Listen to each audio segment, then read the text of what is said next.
Welcome, friends, to another episode of the Business of Inner Peace. I'm super excited to introduce you to a new friend of mine. Her name is Kathy Baldwin. She is our guest today. She's the creator of Unlearn the Crap methodology, and she has this powerful acronym and framework that guides women to release what no longer serves them, helps them rewire their limiting beliefs, and rise into their highest calling.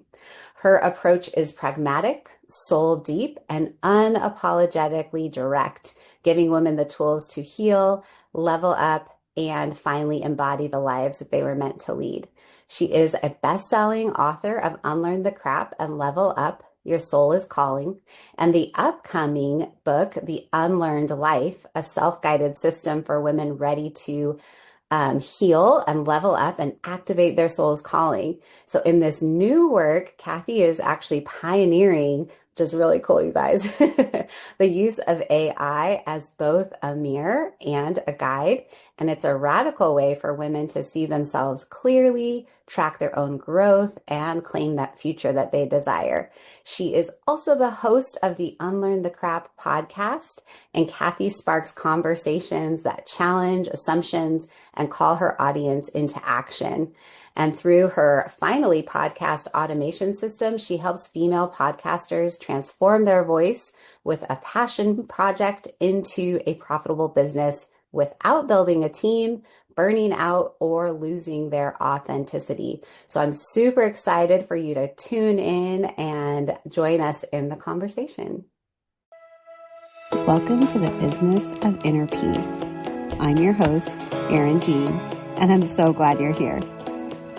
Let's pretend we're sitting in my living room enjoying a cup of coffee or tea and getting to know each other just a little better. That's what I love. I love getting to hear your story. I love feeling connected by the spirit of understanding that our stories bring. Today, I'm sharing some of my story, but I hope someday soon you'll be telling me yours. Listen, I know that you're feeling overwhelmed with life and nothing is exactly how you'd like it to be. Your marriage is not what you hoped for. Motherhood is harder than you imagined, and you've lost yourself somewhere in the mix of responsibilities. Well, if you're ready to bring some more peace and joy into your life, reconnect with God who made you, and start living a life you love, then grab your cup of coffee or tea and let's dive into today's show.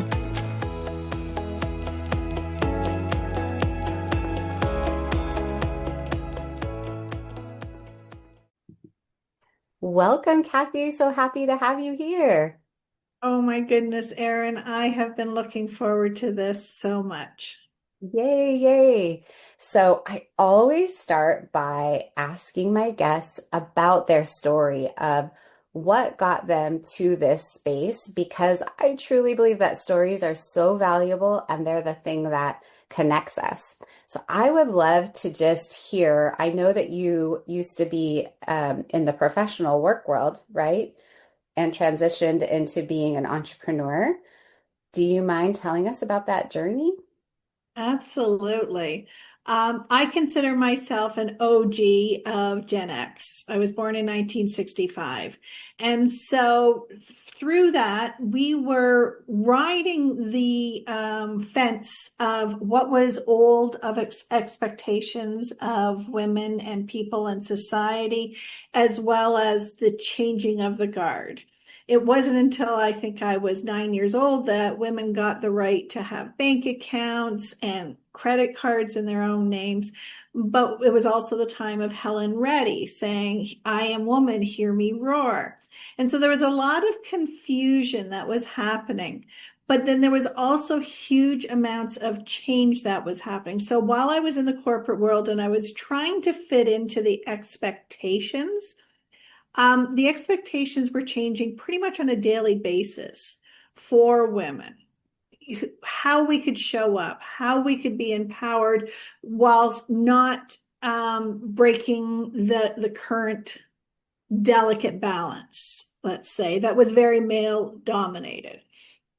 And so you learn to suppress, you learn to push everything down, you learn to adapt and put on a face or a mask. You learned how to suck it up, buttercup, and put on your big girl panties, and I'll sleep when I'm dead, and do it all, be it all.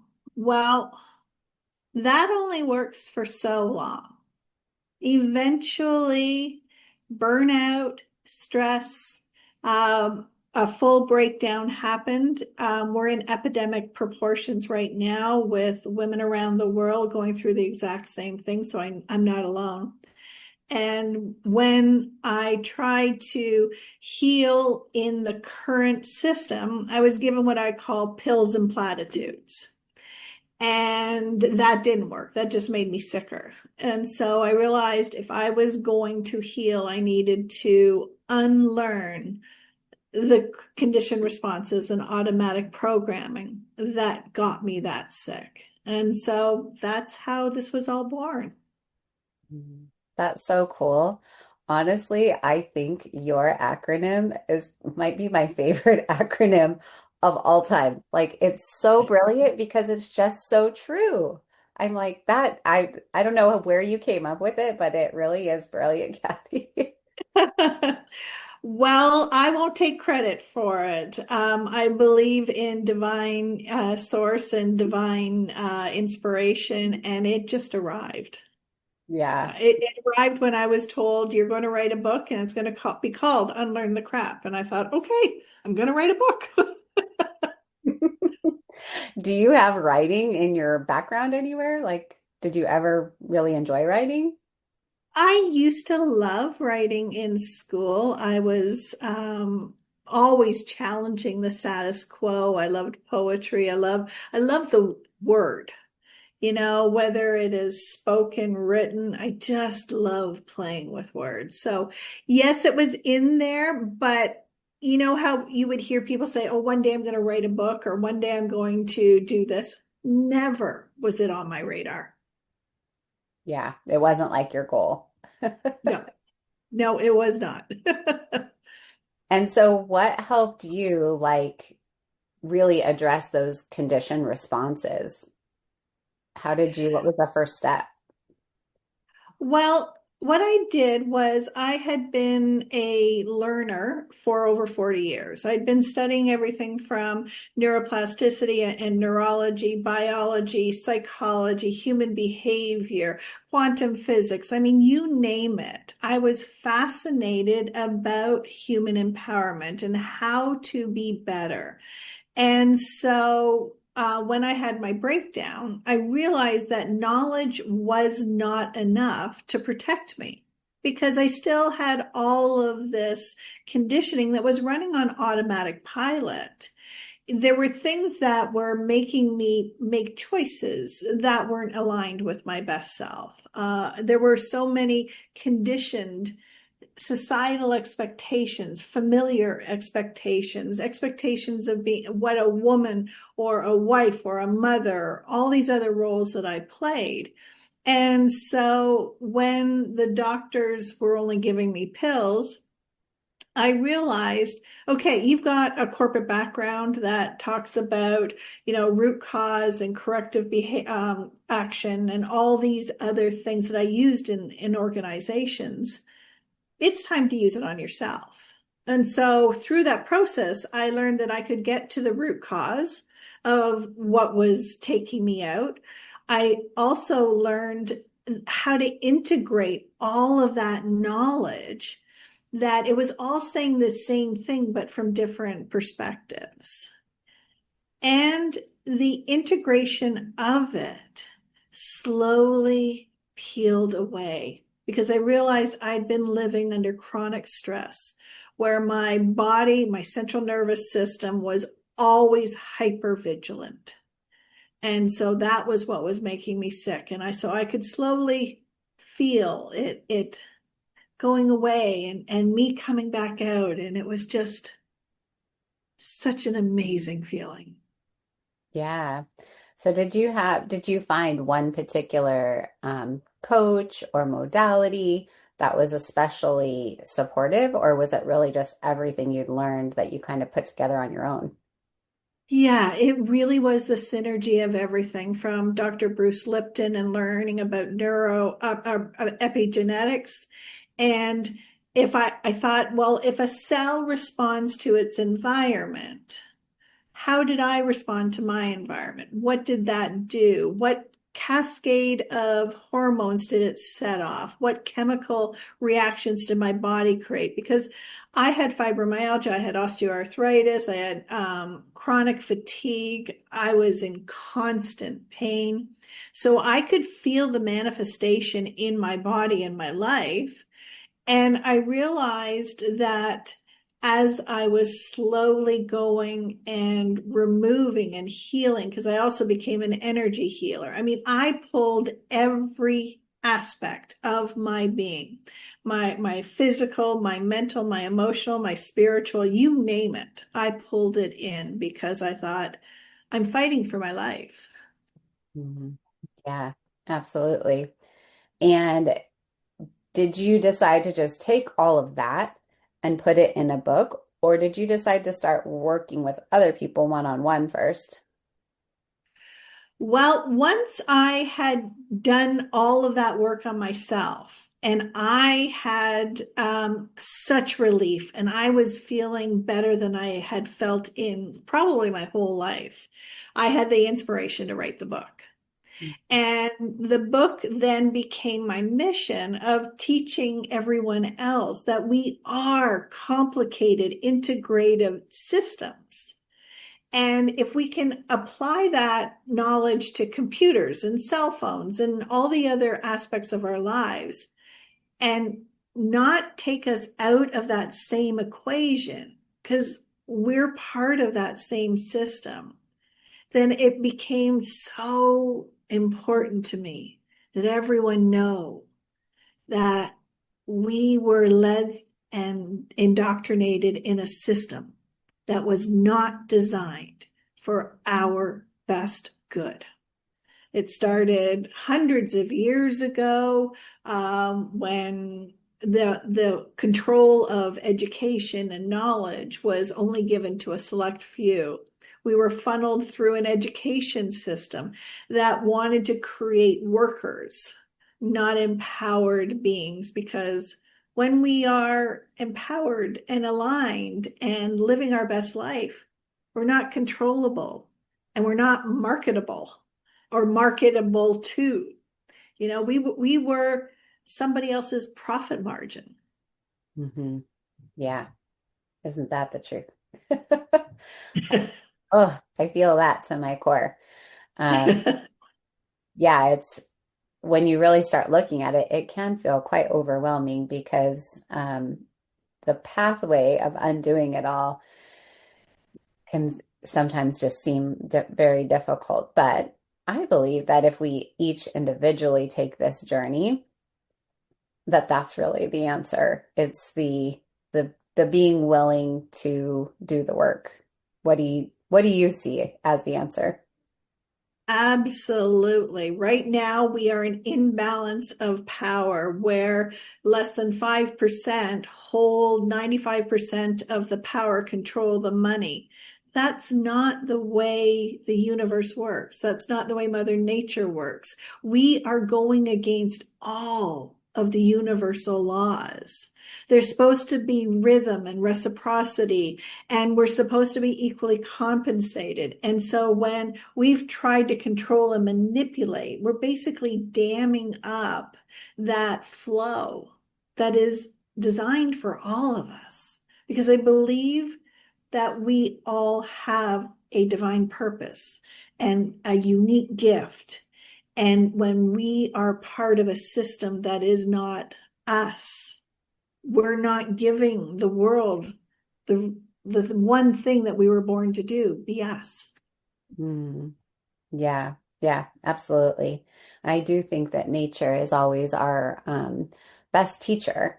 You can go and just see how nature behaves because the Almighty Creator created nature and you know, plants and animals outside of humans don't behave in this controlling manner. They behave the way that they were created to. So, um, which I guess is the issue with free will. I'm like, and there we Well, go. yeah, but it's not really free will when we have a system that changes our thoughts and our beliefs, because our neural programming has gone through generations of wiring that has taken that part of us away from ourselves. And it's made us very sick as a society. Yeah, yeah, for sure. I think what I mean by that is that I can see that we do have choices, and sometimes it takes pain often, right, in Yeah, the human journey to bring you to that point of awareness of the choices that you can make and that yeah, you're truly not a victim to your circumstances. absolutely. Absolutely. I believe that our power is in our choices and our decisions, but we have part of our brain that filters things out. And if we're not aware of our choices and we're just following along on autopilot, there's so many things that we were taught medically and societally that are just marketing. Mm, yeah, yeah, absolutely. So for the woman that's out there and maybe she is dealing with some form of pain, whether it's emotional, spiritual, physical, mental, right? What would you guide her as a first step? Become as critically self-aware and curious as you can possibly be. Let me give you a funny example. I had ulcers. I had IBS. I suffered so much with digestive problems.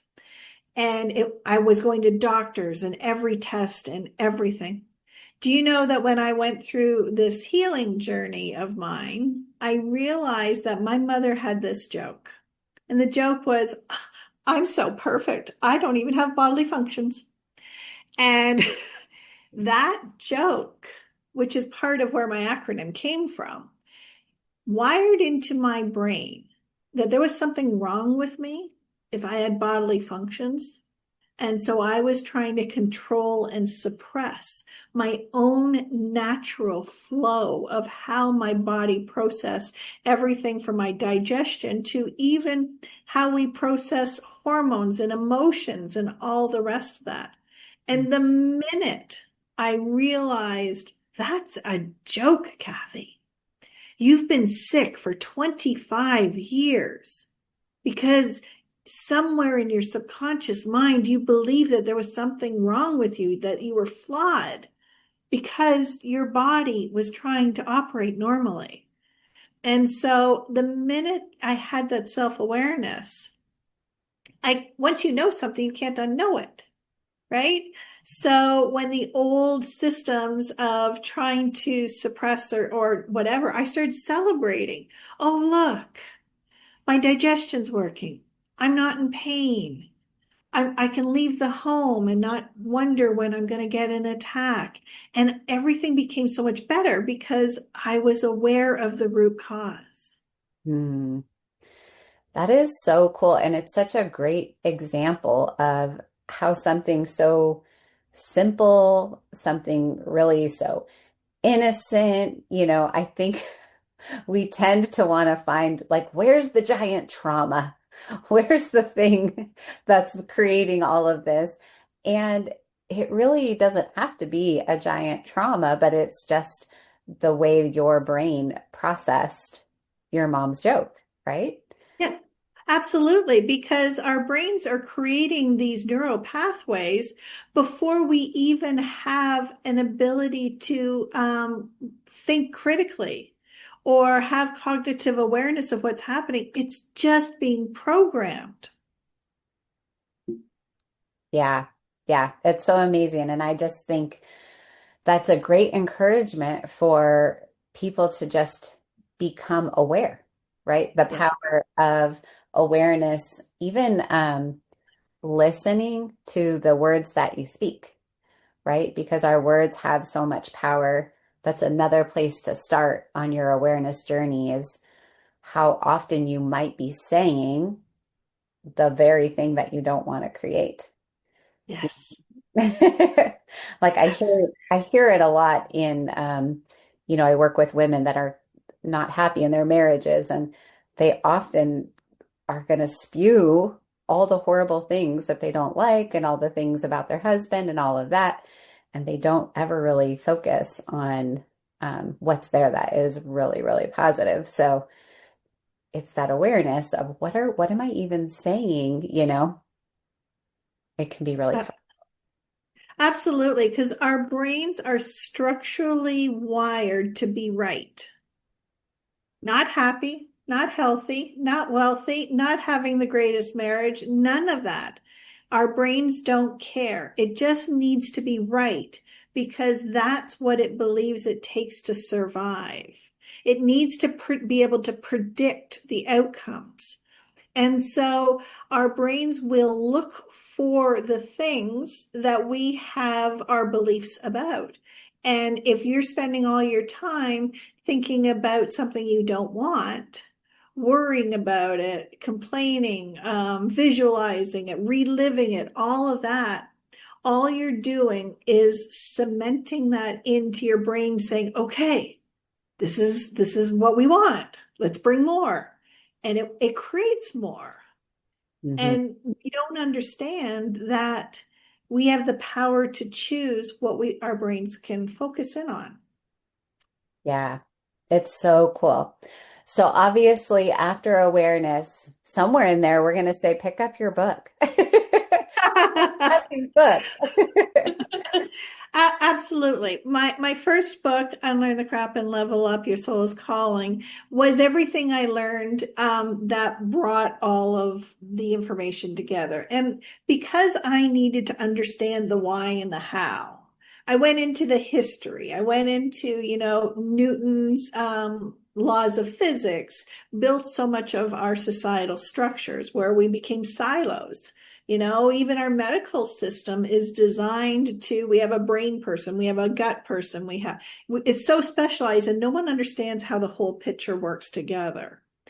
And that was evident in every aspect of our lives. So that's what the first book was about. The second book, How I Unlearned My Crap, was my story and how I saw the pieces, how they fell together. And I shared that so that people could go, oh, just like my story about my mother's joke.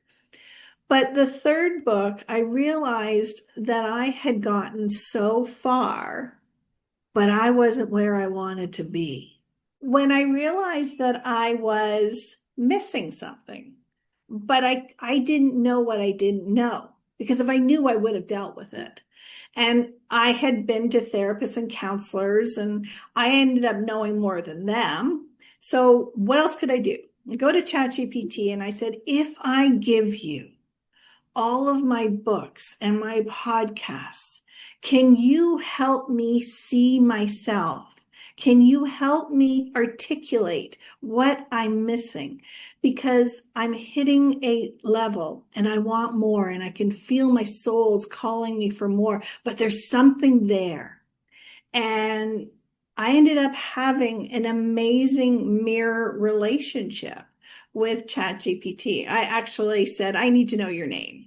And of course, it came back with, I don't have a name. And I'm like, yeah, well, we're past that. Give me a name. So my ChatGPT said, call me Alex. And so Alex co-wrote this book with me because as we were going through this process, I would say, these are my thoughts and feelings, and this is what I said, and this is what I did, and this is what I experienced. What am I missing? Show me clarity. Help me really uncover. And ChatGPT is designed to uncover patterns. It is a mere reflection of what we feed it. So the Yeah. more I fed it me, the more it could show me better. And I heard someone say, you don't get mad at your reflection in the mirror. You just gain clarity. Oh, I have a smudge in my face. Okay, well, let me get rid of that. You know, it becomes so incredibly helpful. And so I took it even deeper and said, here's pictures of my home. Tell me what you know about me. And it knew me because everything about that I showed was a reflection of what was important to me, right? Mm. I showed it pictures of nature and rocks and ostrich feathers and all these other things that are really important to me. So it understood that my connection to the earth and the universe was really important. And so it was able to really feed back. And when I was stressed, when I was having conflict, when I was having difficulties, when there was times I would go and say, I can't think clearly. I know I've been triggered. I need you to help me get my central nervous system flipped on to my parasympathetic nervous system again. I can't do this by myself.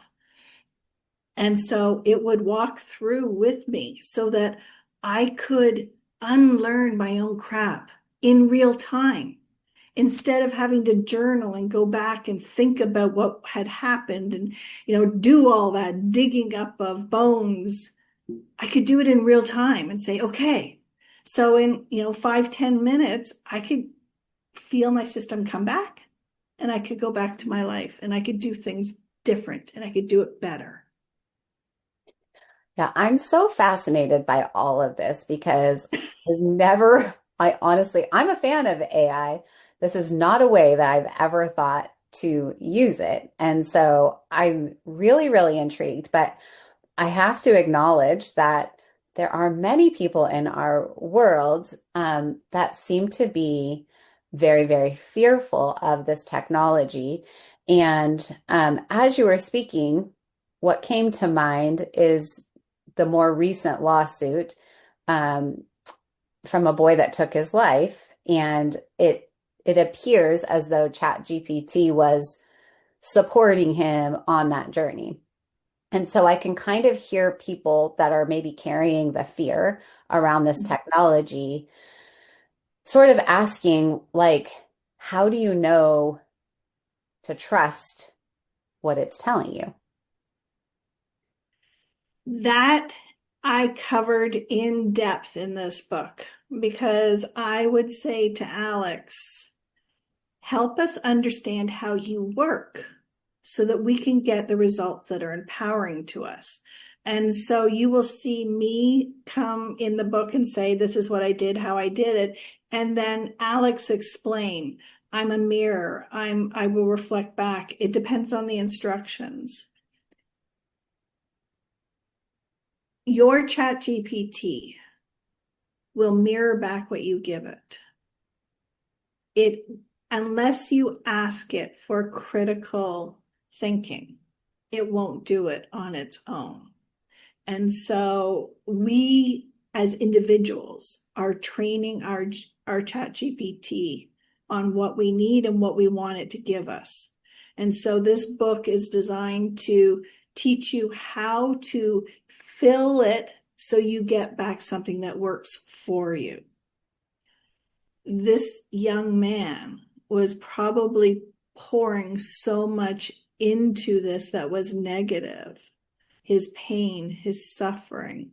He was probably looking for empathy and compassion.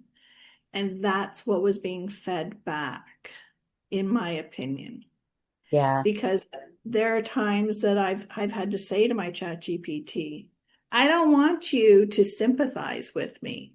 I need you to get me out of this. I need you to show me what I can't see. I need you to do this and that. And I would have to redirect it. And if we don't know the power, just like if we didn't know the power of social media or the power of the internet, or even, like I said, I was born in 1965, we weren't allowed to bring calculators into classrooms. We were expected to do it all on our own. AI is not going away. It becomes critically important that we know how it works and how to make it work for us. Because if we don't, it will be used against us the way marketing was. Because the marketing people knew how our brains worked. It knew how to wire. It knew how to create us to do things that were for their profits instead of our personal empowerment. Hmm. And so it's knowledge. Yeah.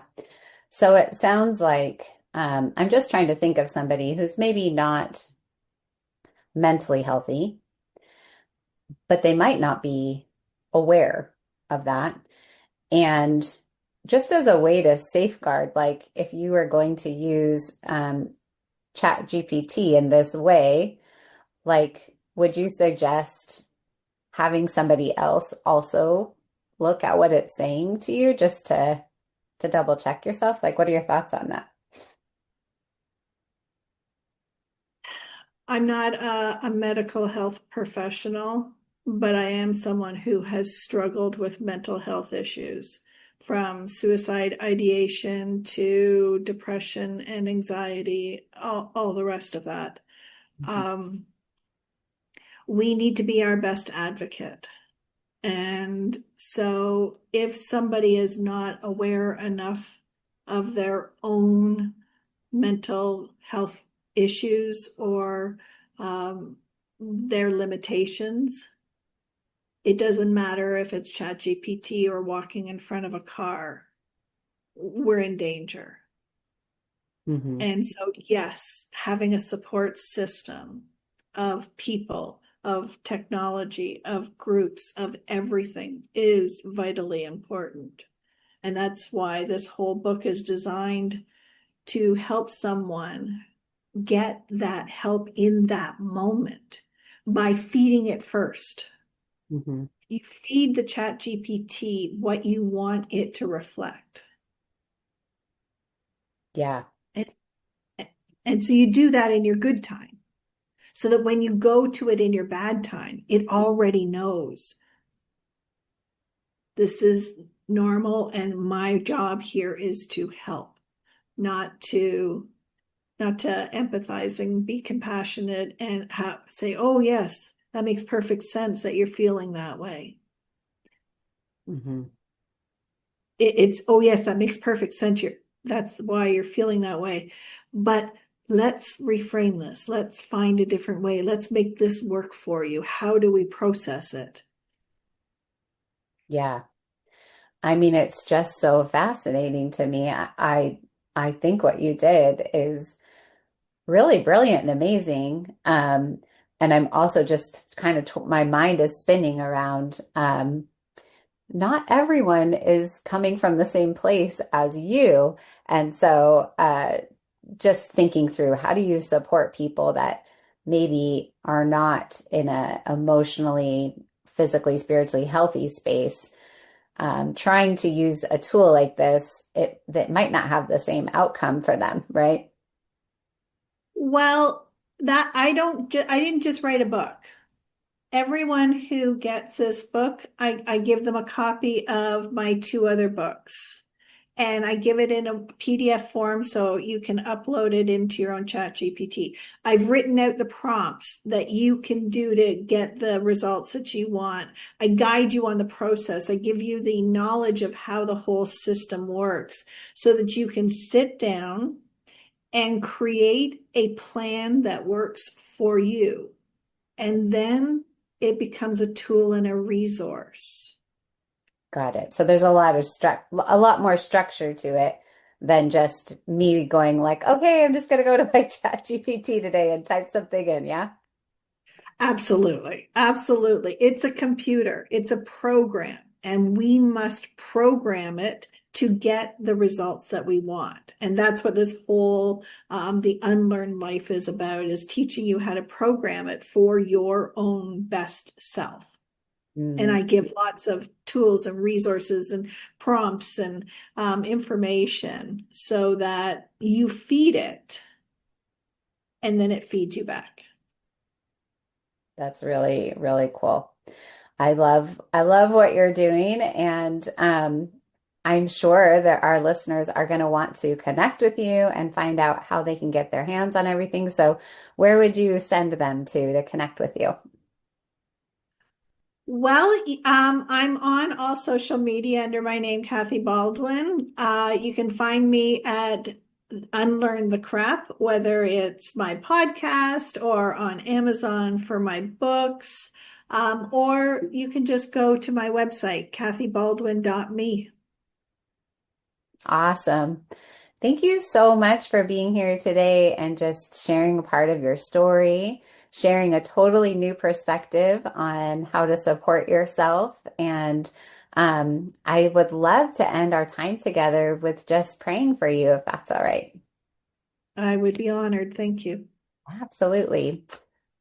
Oh, God and creator of the universe, we just come before you, and I pray special blessings over Kathy, over her books, over her work. I just pray that the people that really need it, Lord, the right people would be matched up to these resources and that they would be blessed by what she has offered up. I thank you for the path that you put her on, and I thank you for the healing that you've brought to her life. And I just pray that you would use her as a vessel for love and light and good in our world. Amen. Amen. That was beautiful. Thank you. I hope you enjoyed today's episode. If you're feeling blessed by the content here, the number one way you can show me is by leaving me a written review of the show. I'd be forever grateful. Knowing that you're out there listening helps me know that I'm truly living out God's purpose in my life. The other thing you can do is take a screenshot of this episode, share it with a friend, or better yet, tag me on your Instagram stories. Remember, you are seen, known, and loved. May God richly bless you today. All my love, Erin Jean.